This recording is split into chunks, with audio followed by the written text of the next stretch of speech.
मैं अब आखिरी स्पीच के लिए एक ही नाम बचा हुआ है, अब्दुल भाई बाबा जी। इस अंजुमन में आपको आना है बार बार, दीवार और दर को गौर से पहचान लीजिए और कहिए तो आसमान से तारे उतार लाएं। बस दिल में एक मर्तबा ठान लीजिए, बाबा जी काम करते हैं और जो इंसान काम करता है उसको नाम करने की ज़रूरत नहीं होती है, क्योंकि ऊपर वाला भी देखता है कि जो बंदा काम कर रहा है यकीनन वो इनाम का मुस्तहिक है। बाबा जी आज यहाँ पर तशरीफ़ लाएं, यकीनन बड़ा हौसला उन्होंने बढ़ाया। मैं अदब से दरख्वास्त करता हूँ अब्दुल भाई बाबा जी से।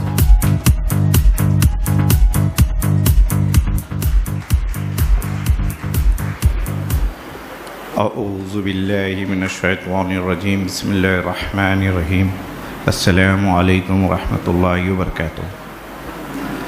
तमाम हाज़रीन महफ़िल, आप लोगों का बहुत बहुत शुक्रिया कि भिवंडी के लोग यहाँ पर हमें बुलाए, और ख़ास करके मैं एचबीटी के यूसुफ़ मंसूरी साहब का तहे दिल से शुक्रिया अदा करता हूँ कि उन्होंने यहाँ मुझे बुलाए। और मैं अल्लाह से दुआ करता हूँ कि जो महफ़िल में यहाँ लोग बैठे, अल्लाह ताला उनको सही हिदायत अता करे।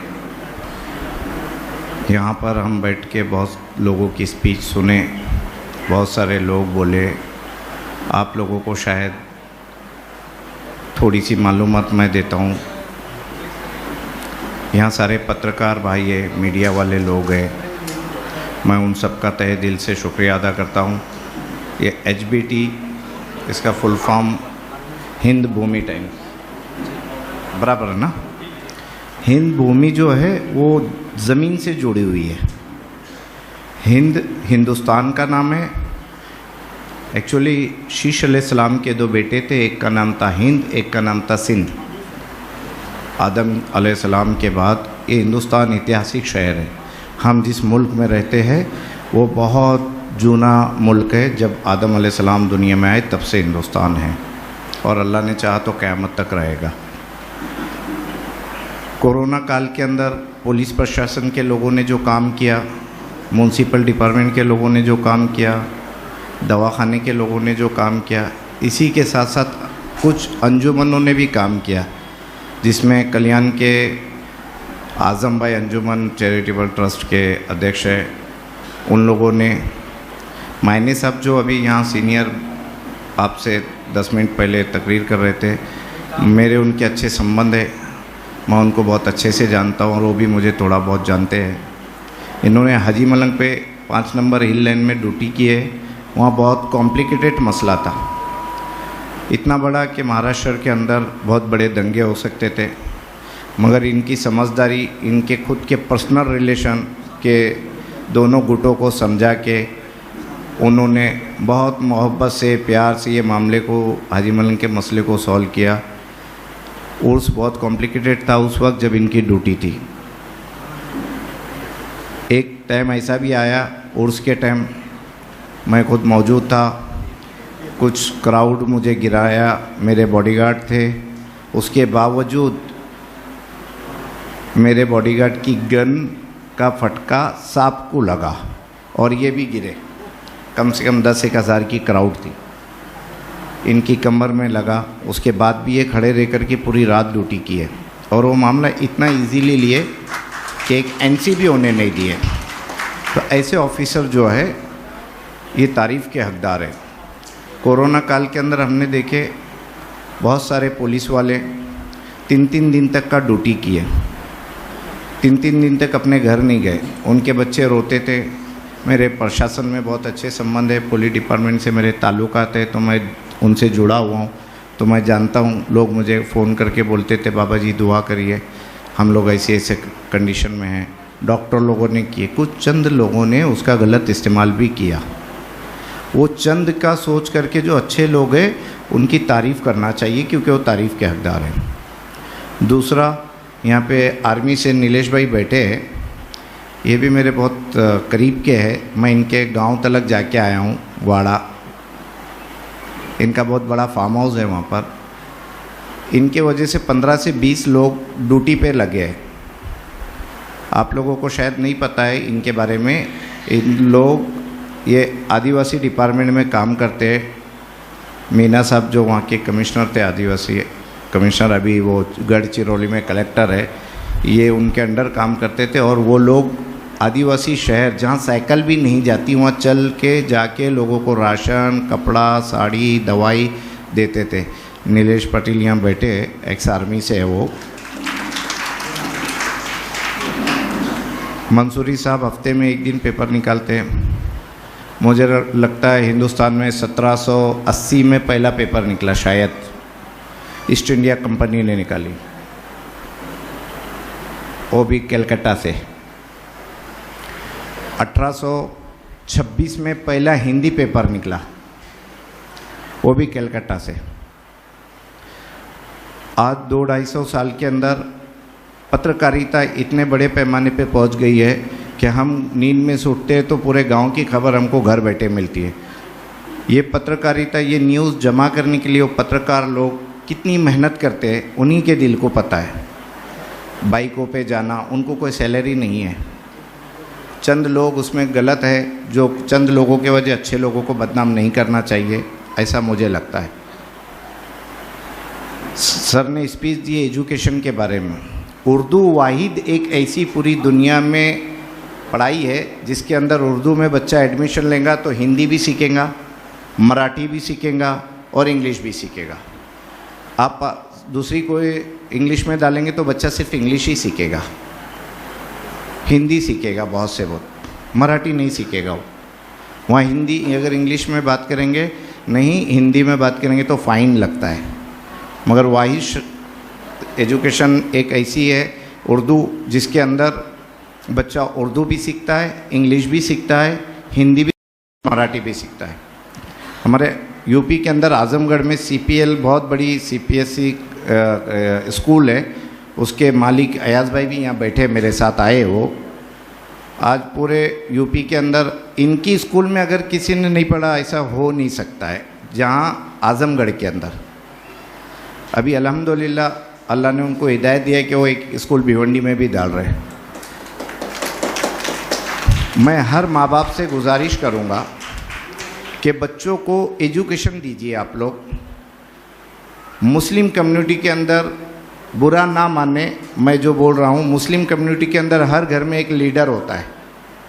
हम अगर लीडर के जगह बच्चों को अच्छी शिक्षा देंगे तो कोई बच्चा डॉक्टर बनेगा, कोई IAS बनेगा, कोई IPS बनेगा और प्रशासन पे वो बैठेगा।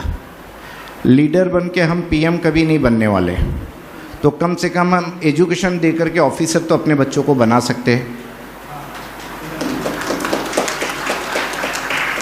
स्कूल मैं 4th पढ़ा हूँ, मेरे 20-25 लाख फॉलोअर है पूरी दुनिया में।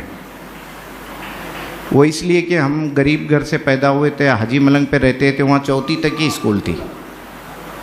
वहाँ से अगर 5वीं पढ़ना है तो वहाँ से 7 किलोमीटर नीचे उतरना है, 16 किलोमीटर बस से आना है, कल्याण में पढ़ना है डेली। हमारी ताकत नहीं थी, हमारे माँ बाप की ताकत नहीं थी। आज अल्हम्दुलिल्लाह मेरे बच्चे पढ़ रहे हैं और मैं एजुकेशन से जुड़ा हुआ हूँ। हाजी मलंग से आज की सिचुएशन ऐसी है कि हमने 15 बच्चों को कल्याण बेच करके 10वीं पढ़ाए, 15 बच्चे लोगों को 12वीं पढ़ाए, और कुछ ये आज़म भाई जो है अंजुमन चैरिटेबल ट्रस्ट के, ये लोग नशा मुक्ति केंद्र चलाते हैं। कल्याण में अंबरनाथ उल्लासनगर के अंदर DCP संजय जादव साहब थे, उनके नेतृत्व में इन लोगों ने बहुत सारे ऐसे काम किए जिसके अंदर बहुत सारे नशेखोर बच्चे, बहुत सारे रैकेट पकड़े। इन लोगों की जान पर भी लोगों ने हमला करने की कोशिश किया। DCP संजय जादव साहब थे, ACP तभी कामले साहब थे, अभी वो DCP बन गए हैं, और मैं भी इनके साथ जुड़ा हुआ था। हमारी सोच ये थी कि एक कम्युनिटी के अंदर जो बदनामी का दाग है उसको कैसा निकालना। अगर वो निकालना चाहते हो आप लोग तो अपने बच्चों को एजुकेशन दीजिए, अव्वल दर्जे पर पढ़ाई रखिए, उसके बाद थोड़ा कम खाइए, थोड़ा शौक़ कम करिए, थोड़ा पहनना कम करेंगे चलेगा, आज हमारी कम्युनिटी के 10 साल का बच्चा, 12 साल का बच्चा आईफोन मोबाइल यूज़ करता है। उसको ज़रूरत नहीं है, आप उसकी आदत बिगाड़ रहे हो। आज अगर हम हमारी घर की बेटी को बोलेंगे कि बेटा 1 घंटे के लिए मोबाइल दो, तो उसको पसीना आने लगेगा। उसका व्हाट्सएप चेक करने की बात करेंगे तो उसे पसीना आने लगेगा। मैं वर्ल्ड के 28-29 कंट्री घुमा हूँ। जितना अच्छा हमारा मुल्क हिंदुस्तान है, उससे अच्छा दुनिया में कोई भी मुल्क नहीं। हम बाहर के मुल्कों में जाते 8 दिन, 15 दिन, महीना, 2 महीना अपने काम करके जब वापस आते हैं, तो हम जब एयरपोर्ट पहुंचते हैं तो सबसे पहला साकिनाक पे साइड में लगा के एक चाय और एक वड़ा पाव खाते, तब लगता है खाना खाएं। ये हमारा मन। हम 5 स्टार में रुकेंगे, वहाँ का खाना हमारे को हजम नहीं होता है। हमको यहाँ का दाल चावल में मज़ा है। अगर हम हमारे बच्चों को, अगर मैं पढ़ लिख करके कुछ बनता तो मिलिट्री में जाता। मेरे बहुत सारे ऑफिसर दोस्त हैं, जैसे यहाँ ये बैठे हैं, और भी आर्मी के लोग हैं, मिलिट्री के लोग हैं। सच्चा अगर देश से आप प्यार करते हैं तो बच्चों को एजुकेशन दो और उनको ऐसी शिक्षा दो कि वो अपने मुल्क से प्यार करें। आज हमारे अंदर कुछ लोगों के अंदर मुसलमान मतलब फ्रॉड, मुसलमान मतलब आतंकवादी, मुसलमान मतलब झोल झाल काम करने वाला, ये लोगों से तब दूर होगा जब हमारे अंदर पढ़ाई आएंगी। और इसमें बहुत हद तक सही है। आज बैंक के अंदर अगर कोई फाइल जाती है तो 50 बार हमारी इंक्वायरी होती है एक 10,000 के लोन के लिए। हमारी खुद की ताकत हमने ऐसी बनाए कानून की नज़र में। हम देखते हैं ट्रैफिक के अंदर बच्चे 3 ट्रिपल सीट जाते हैं, जिसका जहाँ दिल बोला गाड़ी खड़ा है, पीछे से हॉर्न मारे तो ऐसा पीछे पलट के देखते हैं। बड़े छोटे की इज्जत नहीं, तमीज़ नहीं। ये हमारा कल्चर नहीं है। हम सब मेरे आका सल्लल्लाहु तआला अलैहि वसल्लम को फॉलो करते हैं और उनका कॉल है कि हमको सबसे पहले इंसान बनना होगा, और जब हम इंसान बनेंगे तो उसके बाद कुछ भी बनेंगे। तो मैं उम्मीद रखूँगा आप लोगों से और पत्रकार लोगों से कि एक कॉलम ऐसा चलाइए, इलेक्ट्रॉनिक मीडिया, प्रिंट मीडिया, इससे कि मुझे इतना नॉलेज नहीं है, आप लोग अपने दिमाग से चलिए कि एक कॉलम ऐसा बनाइए कि कौन से मोहल्ले से कितने बच्चे स्कूल जाते हैं, उनका हफ्ते 15 दिन में ये बच्चा रेगुलर स्कूल जाता है, उसकी तारीफ़ लिखिए। हो सकता है कि हमारे माशरे में देखा देखी बहुत है, उसका बच्चा कर रहा है तो मेरा भी बच्चा करेगा। तो अगर बच्चों का नाम पेपर में आता है तो बाजू वाले को लगेगा इसका आया तो मैं भी मेरे बच्चे को पढ़ाऊँ। ऐसी कुछ दिमाग चलाइए कि जिससे एजुकेशन पर बड़े छोटे की इज्जत। कभी कभी क्या होता है, मैंने ऐसा कई टाइम देखा हूँ कि ऑफिसर लोग अगर बच्चों को बाइक साइड में लगाओ, क्या साहब पहचानते नहीं क्या? अरे मेरे भाई आप कौन है, क्यों पहचानेंगे? आपने गलती किया है ना, गलती किया है करके वो रोका है। तो हम गलती नहीं करेंगे तो रोकेंगे नहीं। उनकी भी जान है। देखिए पुलिस वाले, मैं जितना इनको देख रहा हूँ ये काले हो गए ये आधे गोरे रहते हैं नीचे से, ऊपर से काले। जितने ट्रैफिक वाले मिलेंगे आपको, ऊपर पूरा काला मिलेगा उनको, क्योंकि वो धूप में खड़े रहते। हॉर्न, परेशान हो जाता है आदमी, और फिर उससे हम बदतमीज़ी से बात करते हैं। ये हमारा काम नहीं है। फिर माँ बाप जाके बोलते क्या साहब थोड़ा एडजस्ट करना चाहिए था ना। नहीं, क्यों एडजस्ट करेंगे? आपने गलती की, सज़ा लो। 1-2 लोगों को सज़ा मिलेंगी तो ज़रूर आगे भी फिर ब्रेक लगेगा। हो सकता है मेरी बात किसी को बुरी लगी हो, मगर मैं आप लोगों से गुजारिश करूंगा कि कुरान पढ़िए, कुरान को समझिए। कुरान पढ़ना ज़रूरी नहीं है, नहीं पढ़ो। अगर पढ़ते हो तो उसको समझिए। जिस दिन हम कुरान को समझेंगे, अल्लाह के रसूल के दीन को समझेंगे, अल्लाह के कौल को, अल्लाह के फरमान को समझेंगे, तो हमारे मुआशरे की सब जगह तारीफ़ होगी। और अल्लाह से दुआ करता हूँ कि अल्लाह ताला आप सबको हिदायत अता करे। और HBT की पूरी टीम का शुक्रिया, भिवंडी में रहने वाले लोगों का शुक्रिया, यहाँ जितने भी मौजूद लोग बैठे, यहाँ जितने भी अधिकारी बैठे, उन सबका तहे दिल से शुक्रिया। अस्सलामु अलैकुम रहमतुल्लाहि व बरकातहू। बहुत शुक्रिया बाबा जी। यकीनन आपने इस शेर को मुकम्मल कर दिया कि कौन सी बात कहाँ कैसे कही जाती है, और ये सलीका हो तो हर बात सुनी जाती है। यकीनन आपकी बात मैं गौर से सुन रहा था और मजमे पे नज़र दौड़ा रहा था कि नज़र नज़र में